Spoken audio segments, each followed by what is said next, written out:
வணக்கம். ஆகாஷ்வாணி புதுச்சேரி மாநில செய்திகள் வாசிப்பவர் மலர்விழி.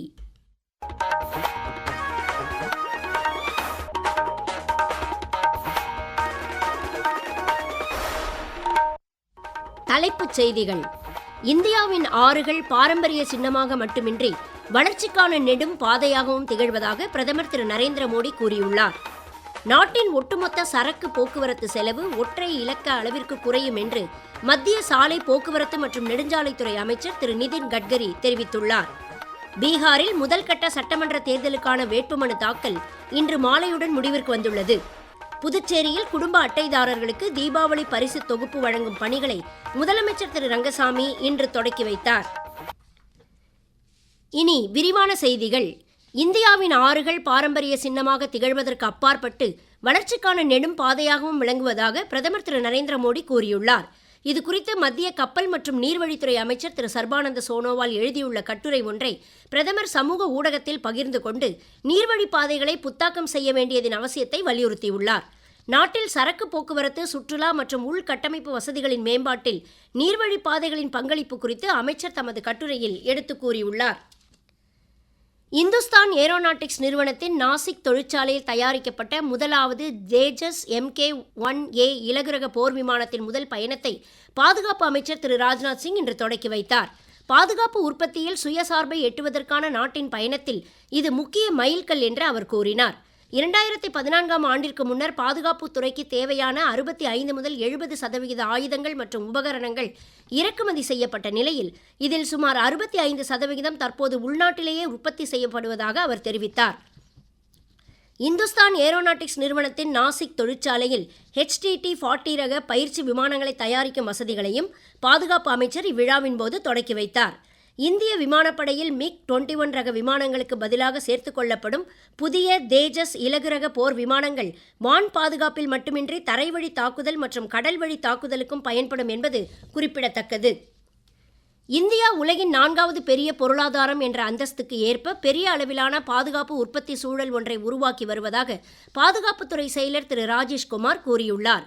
விமானப்படைக்கு தேவையான முக்கிய தொழில்நுட்பங்களை உள்நாட்டிலேயே உருவாக்குதல் என்பது குறித்து புதுடெல்லியில் இன்று நடைபெற்ற கருத்தரங்கு ஒன்றில் உரையாற்றிய அவர், பாதுகாப்புத்துறைக்கான சில முக்கிய தொழில்நுட்பங்களில் இந்தியா ஏற்கனவே உயர்நிலையை எட்டியிருப்பதாகவும் இத்தொழில்நுட்பங்களை பாதுகாப்புத்துறையின் பயன்பாட்டிற்கு விரைந்து மாற்றுவதில் முக்கிய கவனம் செலுத்தப்படுவதாகவும் கூறினார்.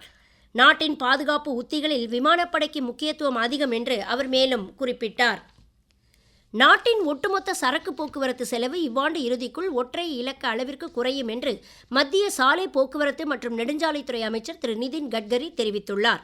இன்று புதுடெல்லியில் அசோச்சேம் தொழில் வர்த்தக கூட்டமைப்பின் ஆண்டு மாநாட்டில் உரையாற்றிய அவர், சரக்கு போக்குவரத்து செலவினால் ஏற்றுமதி பாதிக்கப்படுவதை கருத்தில் கொண்டே போக்குவரத்து வசதிகள் மற்றும் உள்நாட்டு உற்பத்தியை பெருக்க அரசு மிகுந்த முக்கியத்துவம் அளித்து வருவதாக கூறினார்.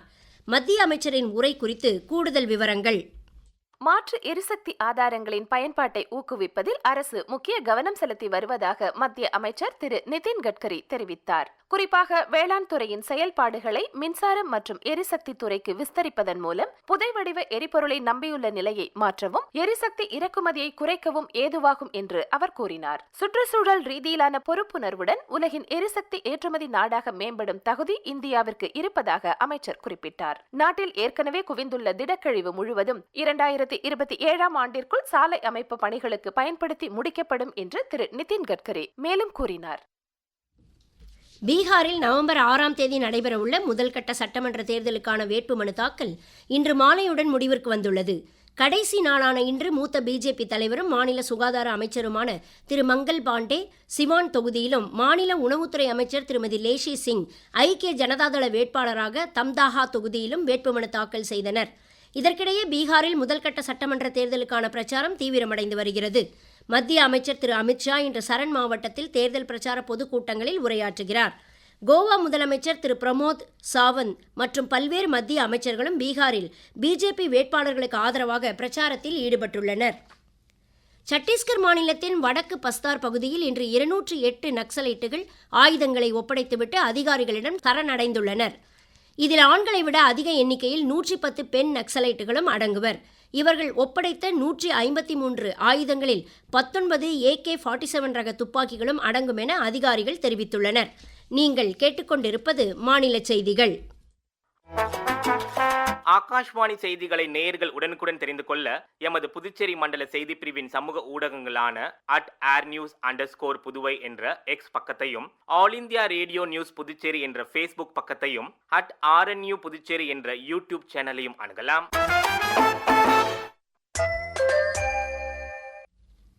செய்திகள் தொடர்கின்றன. புதுச்சேரி யூனியன் பிரதேசத்தில் 3.46 லட்சம் குடும்ப அட்டைதாரர்களுக்கு சர்க்கரை, எண்ணெய் உள்ளிட்ட 6 வகையான மளிகை பொருட்கள் அடங்கிய தீபாவளி பரிசு தொகுப்பு வழங்கும் பணிகளை முதலமைச்சர் திரு ரங்கசாமி இன்று தொடக்கி வைத்தார். இலவச அரிசியும் ரேஷனில் வழங்கப்படுவதாக அவர் பின்னர் செய்தியாளரிடம் பேசுகையில் கூறினார். கோதுமை வழங்க டெண்டர் விடப்பட்டுள்ளதாகவும் அடுத்த மாதம் முதல் அனைத்து ரேஷன் அட்டைகளுக்கும் 2 கிலோ கோதுமை வழங்கப்படும் என்றும் அவர் தெரிவித்தார். கேள்வி ஒன்றுக்கு முதலமைச்சர் பதிலளிக்கையில், எதிர்க்கட்சி தொகுதிகள் உட்பட அனைத்து தொகுதிகளுக்கும் சமமாக திட்டப்பணிகளை தாங்கள் செயல்படுத்தி வருவதாகவும், புதுச்சேரி யூனியன் பிரதேசத்தில் மக்களால் தேர்ந்தெடுக்கப்பட்ட அரசுக்கு முழு அதிகாரம் தேவை என்பதை தொடர்ந்து வலியுறுத்துவோம் என்றும் கூறினார். புதுச்சேரியில் மக்கள் தீபாவளி திருநாளை பாதுகாப்பாகவும் ஆரோக்கியமான முறையிலும் கொண்டாட சுகாதாரத்துறை பல்வேறு வழிகாட்டு நெறிமுறைகளை வெளியிட்டுள்ளது. சட்டப்பூர்வமான பசுமை பட்டாசுகளை உரிய அனுமதி பெற்ற கடைகளில் மட்டுமே வாங்குதல், பள்ளி, கல்லூரி உள்ளிட்ட அமைதி பகுதிகளை தவிர்த்து திறந்த வெளியில் பட்டாசு வெடித்தல், பட்டாசு வெடிக்கும்போது எளிதில் தீப்பிடிக்காத பருத்தி ஆடைகளை அணிதல், அவசர நிலையில் தீயை அணைக்க தண்ணீர் மற்றும் மணலை தயார் நிலையில் வைத்திருத்தல், பெரியவர்களின் மேற்பார்வையின்றி குழந்தைகள் பட்டாசு வெடிப்பதை தவிர்த்தல் ஆகியன இதில் அடங்கும். புதுச்சேரியில் இம்முறை குழந்தைகள் பாதுகாப்பாக பட்டாசு வெடிக்க இலவச கண்ணாடிகள் வழங்கப்படுவதும் குறிப்பிடத்தக்கது. காரைக்காலில் புதிய பேருந்து நிலையம் அருகே வர்த்தக சபை கட்டிடத்தில் மாவட்ட அளவிலான மகளிர் சுய உதவி குழுவினரின் உற்பத்தி பொருட்கள் தரமான வகையில் குறைந்த விலையில் விற்பனை செய்யப்பட்டு வருகின்றன. தீபாவளியை முன்னிட்டு அமைக்கப்பட்டுள்ள இந்த சிறப்பங்காடி மற்றும் கிராம சந்தையை பொதுமக்கள் நன்கு பயன்படுத்திக் கொள்ள வேண்டும் என காரைக்கால் மாவட்ட நிர்வாகம் கேட்டுக்கொண்டுள்ளது. பிரதமர் திரு நரேந்திர மோடி கடந்த மாதம் 22ஆம் தேதி அறிவித்த GST சேமிப்பு திருவிழாவால் நாடு முழுவதும் அனைத்து பிரிவு மக்களும் பயன்பெற்று வருகின்றனர். அடுத்த தலைமுறை GST சீர்திருத்தங்களால் அஸ்ஸாமில் பொருளாதாரம் எப்படியெல்லாம் ஊக்கம் பெறும் என்பது குறித்து ஒரு செய்தி தொகுப்பு. புதிய GST சீர்திருத்தங்கள் அஸ்ஸாமில் விவசாயிகள், நெசவாளர்கள் மற்றும் சிறு வணிகர்களுக்கு பெரிய நிவாரணமாக அமைந்துள்ளன. பிராந்திய அளவிலான பாரம்பரிய பொருட்கள் மீது வரி குறைப்பு அறிவிக்கப்பட்டுள்ளதால் அஸ்ஸாமில் குறிப்பாக தேயிலை உற்பத்தியாளர்கள் ஊக்கம் பெற்றுள்ளனர். தேயிலை மீதான GST 5% குறைக்கப்பட்டுள்ளதால் உள்நாட்டு மற்றும் வெளிநாட்டு சந்தைகளில் தேயிலையின் விலை குறைந்து போட்டித்திறன் அதிகரிக்க வாய்ப்பு ஏற்பட்டுள்ளது. அஸ்ஸாமின் பாரம்பரிய மூகா காமோசா பட்டுத்துண்டுகள் மீதான வரியும் 12% GST அடுக்கிலிருந்து 5% அடுக்கிற்கு மாற்றப்பட்டுள்ளதால் நெசவாளர்கள் ஊக்கம் பெற்றுள்ளனர். 7,500 ரூபாய் வரையுள்ள ஹோட்டல் அறை வாடகை மீதான GST 5% குறைக்கப்பட்டுள்ளதால் அஸ்ஸாமில் சுற்றுலாத்துறையினரும் உற்சாகமடைந்துள்ளனர். புதிய GST சீர்திருத்தங்கள் பண்டிகை காலத்திற்கு அப்பாலும் விற்பனையை அதிகரித்து வேலை வாய்ப்புகளை பெருக்குவதன் மூலம் பொருளாதாரத்தை வலுப்படுத்தும் என்பதில் ஐயமில்லை.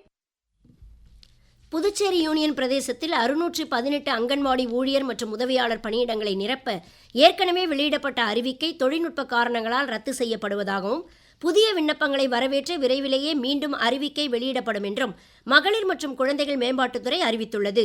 ஏற்கனவே விண்ணப்பித்தவர்கள் மீண்டும் விண்ணப்பிக்க தேவை இருக்கும் என்றும் தெரிவிக்கப்பட்டுள்ளது. இன்று தமிழகத்தின் அநேக இடங்களிலும் புதுச்சேரி, காரைக்கால் பகுதிகளிலும் லேசானது முதல் மிதமான மழை பெய்யக்கூடும் என சென்னை வானிலை ஆய்வு மையம் தெரிவித்துள்ளது. கோவை, நீலகிரி, தஞ்சை, நாகை, திருவாரூர், மயிலாடுதுறை உள்ளிட்ட மாவட்டங்களில் ஓரிரு இடங்களில் கனமழைக்கும், நெல்லை, குமரி, தென்காசி, தூத்துக்குடி உள்ளிட்ட ஓரிரு இடங்களில் மிக கனமழைக்கும் வாய்ப்பு இருப்பதாக தெரிவிக்கப்பட்டுள்ளது. நாளைய தினம் கேரளா, கர்நாடகா கடலோரப் பகுதிகளுக்கு அப்பால் காற்றழுத்த தாழ்வு பகுதி உருவாகக்கூடும் என்றும், இது மேற்கு வடமேற்கு திசையில் நகர்ந்து காற்றழுத்த தாழ்வு மண்டலமாக வலுப்பெறக்கூடும் என்றும் வானிலை ஆய்வு மையம் தெரிவித்துள்ளது. இதற்கிடையே கடந்த 24 மணி நேரத்தில் அதிகபட்சமாக நெல்லை மாவட்டம் நாலுமுக்கு பகுதியில் 16 சென்டிமீட்டர் மழை பதிவாகியுள்ளது. புதுச்சேரியில் 3 சென்டிமீட்டர் மற்றும் காரைக்காலில் 2 சென்டிமீட்டர் மழை பதிவாகியுள்ளது.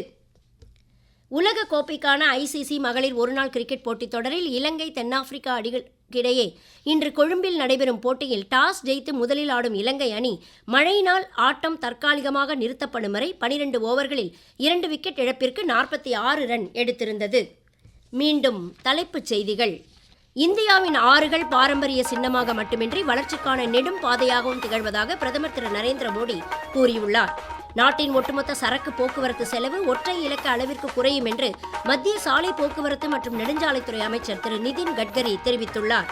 பீகாரில் முதல்கட்ட சட்டமன்ற தேர்தலுக்கான வேட்புமனு தாக்கல் இன்று மாலையுடன் முடிவிற்கு வந்துள்ளது.